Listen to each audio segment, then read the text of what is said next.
In today's video, I'm going to teach you how to number pages in Adobe Acrobat. Let's get started by opening Adobe Acrobat and loading the PDF you want to work with.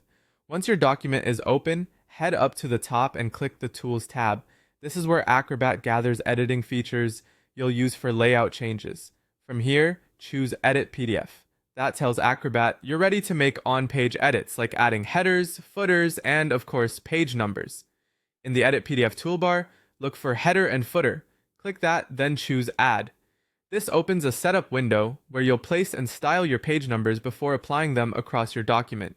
It's designed to save time by previewing the placement before anything is permanent. Inside this window, you'll see boxes for header and footer. Click into the area where you want your numbers to appear, either in the header at the top or the footer at the bottom. Then click Insert Page Number. Acrobat will drop a placeholder that automatically counts up across your pages.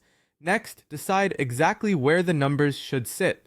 You can position them at the top left, top center, or top right, or down at the bottom left, bottom center, or bottom right. A centered footer is a classic choice, while top right or bottom right often works well for professional reports. Use the preview to confirm alignment and spacing. If you want to fine-tune the look, you can customize a few settings. Adjust the font style and size to match your document's design. Something clean and readable, like 9 to 11 points, usually looks professional. Tweak the margins to move the numbers closer to or farther from the edge. This is especially useful if your PDF has narrow borders or if you're preparing it for printing. You can also choose a specific page range if you don't want every page numbered, handy for skipping a cover or title page. And if your document's first numbered page isn't physically page 1, set a starting number so the numbering begins where you want, even if it's the third page of the file.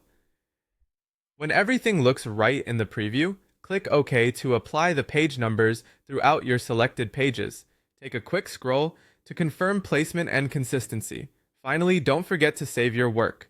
Go to File, then choose Save to overwrite the existing file, or Save, as if you want to create a new copy with numbering added. That's it. You've added